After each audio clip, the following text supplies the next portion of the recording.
हाल ही में जो तमिलनाडु के मुख्यमंत्री है M.K. स्टालिन, उनके द्वारा एक आर्टिकल लिखा गया है, उस पर हम पूरी चर्चा करेंगे। क्योंकि मुख्यमंत्री महोदय ने लिखा है तो हम इस पर जरूर चर्चा करेंगे। फेडरल बैलेंस इज अ की डेमोक्रेसी इंडिकेटर। फेडरल पर इन्होंने लिखा है कि जो संघवाद है, संघवाद का मतलब क्या है, किसी देश में एक ही देश में अगर जहां केंद्र की भी सरकार हो, राज्य की सरकार हो, तो उसे बोला जाता है फेडरलिज्म, और संघवाद हिंदी में उसको बोलते हैं। तो केंद्र की शक्तियां और राज्य की शक्तियों के बारे में पूरा इसमें बताया गया है M.K. स्टालिन जी के द्वारा कि किस तरीके से जो केंद्र है वह राज्यों की शक्तियों पर हस्तक्षेप कर रहा है। तो इसलिए उन्होंने आर्टिकल लिखा है, तो उस पर हम पूरी चर्चा करेंगे। तमिलनाडु के मुख्यमंत्री M.K. स्टालिन के द्वारा यह लेख लिखा गया है और उन्होंने बताया गया कि जो भारत के लोकतंत्र की मूल धुरी संघीय संतुलन है, उनका मानना है कि जो फेडरलिज्म है यही भारत के लोकतंत्र की एक संघीय संतुलन बनाती है। और चिंता उन्होंने बताई है कि जो चिंता है कि राज्यों की शक्तियों का ह्रास हो रहा है और केंद्र का अतिक्रमण तथा वित्तीय विकेंद्रीकरण की चुनौतियां, यानी जो राज्य है वह कहीं ना कहीं जो उनकी शक्तियों को कम कर किया जा रहा है और केंद्र का उस पर अतिक्रमण हो रहा है, यानी राज्यों पर की शक्तियों पर भी केंद्र का अतिक्रमण हो रहा है, ऐसा उनका मानना है, उन्होंने बताया है। वित्तीय विकेंद्रीकरण की चुनौतियाँ, यानी जो राज्यों का हिस्सा है, वित्तीय हिस्सा है, वह हिस्सा नहीं मिल रहा है, और जहां पर जो केंद्र की सरकार है ऐसे वही अगर सरकार राज्यों में है तो वहां पर तो प्रॉपर तरीके से मिल पाता है वित्तीय, लेकिन जहां पर अपोजिट की सरकार है, जहां विपक्ष की सरकार है राज्यों में, तो वहां पर प्रॉपर तरीके से वित्तीय डिस्ट्रीब्यूशन प्रॉपर तरीके से नहीं हो पा रहा है। प्रासंगिकता की बात करें तो सरकारी संघवाद को सुदृढ़ करना बनाम केंद्रीकरण का भय, यानी जो केंद्रीकरण का भय लगा हुआ है, जो विपक्ष की जहां पर सरकारें हैं वहां पर उन्हें लग रहा है कि केंद्र की शक्तियां बहुत ज़्यादा बढ़ रही हैं और राज्य की शक्तियों को कम किया जा रहा है। संघीय लोकतंत्र क्या है, तो ऐसी व्यवस्था जिसमें केंद्र और राज्य सरकारों के बीच शक्तियों का विभाजन होता है ताकि दोनों स्तर पर स्वायत्तता सुनिश्चित हो। जहां ऐसा देश जहां पर राज्य की सरकार भी हो, केंद्र की भी सरकार हो और अपनी अपनी शक्तियां अगर उन्हें हैं तो उसे बोला जाता है संघीय लोकतंत्र। भारतीय संविधान में अगर हम बात करें तो भारत को राज्यों का संघ अनुच्छेद 1 में कहा गया है। जो भारत है जो राज्यों का संघ है, ऐसा आर्टिकल नंबर 1 में किया गया है हमारे कॉन्स्टिट्यूशन में।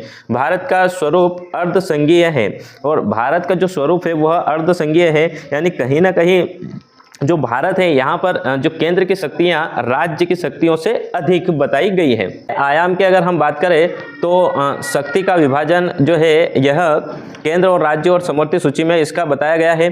फिर स्वतंत्र न्यायपालिका, यानी राज्य और केंद्र के बीच में अगर किसी प्रकार का मतभेद होता है तो स्वतंत्र न्यायपालिका है, यानी स्वतंत्र न्यायपालिका हमारे यहाँ पर है। द्विसदनीय व्यवस्था है, यानी लोकसभा है, राज्यसभा है, जहाँ राज्यों की हिस्सेदारी भी पहुँचकर राज्यसभा में जो प्रतिनिधित्व करती है। वित्तीय संघवाद की अगर हम बात करें, यानी वित्त आयोग है, अगर किसी भी राज्य और केंद्र के बीच में वित्त से संबंधित किसी प्रकार का मतभेद होता है तो वित्त आयोग है, वहाँ पर GST परिषद भी बनाया गया है। फिर राजनीतिक संघवाद, जो क्षेत्रीय दलों और गठबंधनों की सरकार की महत्वपूर्ण भूमिका इसमें रहती है। और सांस्कृतिक भाषाई संघवाद, यानी जो डाइवर्सिटी है और जो लैंग्वेज है, अल्पसंख्यक की सुरक्षा, ये सभी इसमें बताए गए हैं आयाम के अंतर्गत, हमारे मतलब कॉन्स्टिट्यूशन में ये दे रखे हैं। वर्तमान चुनौतियों की अगर हम बात करें तो कहीं ना कहीं हमारे जो वित्तीय संघवाद है, वित्त आयोग ने ही बताया है कि जो जितना भी केंद्र के पास जितना भी पैसा आएगा उसका 41% जो वितरण है वो राज्यों को दिया जाएगा, लेकिन व्यवहारिक में पिछले 5 वर्षों में औसतन केवल 33% ही राज्यों को दिया गया है। ये महत्वपूर्ण आंकड़ा है कि वित्त आयोग ही कह रहा है कि 41% जो है वित्त वो राज्य को डिस्ट्रीब्यूट किया जाना चाहिए, लेकिन जो 5 वर्षों में पिछले 5 वर्षों में 33% ही दिया गया है। केंद्र प्रायः अनुदानों को शर्त से जोड़ देता है और समग्र शिक्षा जो उदाहरण अभियान है, यह जो केंद्र प्राय जो योजना है वो उसमें कहीं ना कहीं उसमें जोड़ दिया जाता है। विधायी अतिक्रमण की बात करें हम तो राज्य सूची के विषयों पर केंद्र का बढ़ता नियंत्रण, जो राज्य जो विषय है राज्य के विषय है उस पर भी केंद्र अपना हस्तक्षेप कर रहा है। फिर राज्यों को स्थानीय प्राथमिकताओं के अनुरूप योजनाएं बनाने की स्वतंत्रता नहीं बल्कि केंद्र की योजनाओं की अपनाना पड़ता है, और राज्य को मतलब जो योजना है वो बनाने का उस पर क्या है नियंत्रण है, लेकिन केंद्र जो है वह अपने अनुसार क्या है योजना बनाती है और उसके ऊपर जबरदस्ती थोपने का काम कर रहे हैं। अब भाषाई और सांस्कृतिक संघवाद की अगर हम बात करें तो जो भाषा से संबंधित जो अभी तक जितने भी वाद हुए हैं, आपने देखा होगा तमिलनाडु में हो रहा है, महाराष्ट्र में हो रहा है, हिंदी से लैंग्वेज से संबंधित जो लैंग्वेज वार चल रहा है। तो भाषाई और सांस्कृतिक संघवाद की अगर हम बात करें तो हिंदी को थोपने की आशंका बनाम भाषाई विविधता की सुरक्षा, यानी जो भाषा है उस पर कहीं ना कहीं सुरक्षा नहीं है और जबरदस्ती हिंदी थोपने का इनका मानना है। तमिल व अंग्रेजी को पर्याप्त मानना और बहुलतावादी संघीय संरचना को दर्शाता है।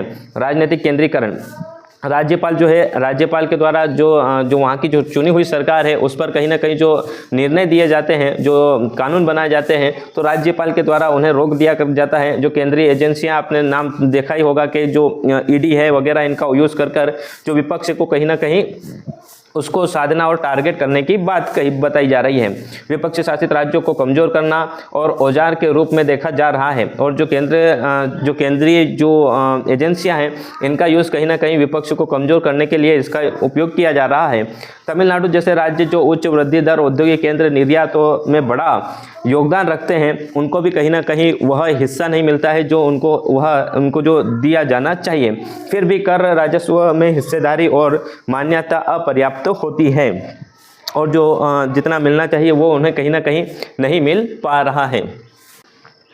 भारतीय संविधान में अगर हम बात करें कि संघवाद कहाँ पर दे रखा है, तो भारतीय संविधान में जो संघवाद है हमारे आर्टिकल नंबर 245 से लेकर 263 में उसका विधायी शक्ति दे रखी है, प्रशासनिक शक्तियां दे रखी है और वित्तीय शक्तियों का विवरण किया गया है कॉन्स्टिट्यूशन के आर्टिकल नंबर 245 से लेकर 263 तक। 7वीं अनुसूची में भी जो है वो केंद्र सूची है, राज्य सूची और समवर्ती सूची है, यानी केंद्र पर जो विषय हैं वो उनके विषय दे रखे हैं, राज्य सूची के कुछ विषय दे रखे हैं और समवर्ती सूची जहाँ पर केंद्र और राज्य दोनों कानून बना सकते हैं, लेकिन अगर किसी प्रकार का उनमें मतभेद होता है तो केंद्र की बात उस पर मानी जाएगी, यानी केंद्र उस पर हावी होगा।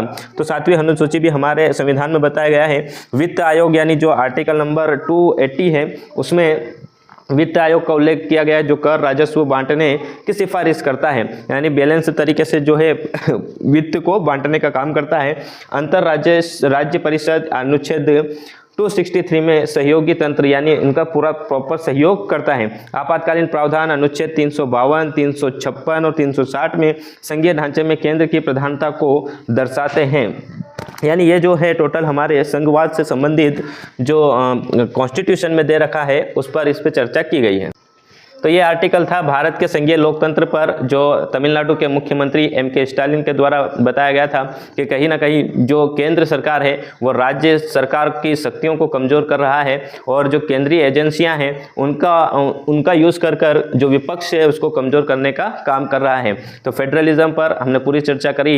M.K. स्टालिन के द्वारा जो यह लेख लिखा गया था उस पर ऐसे ही किसी और आर्टिकल पर, ऐसे ही किसी और खबर पर हम चर्चा करेंगे। तब तक अपना ख्याल रखिएगा। जय हिंद।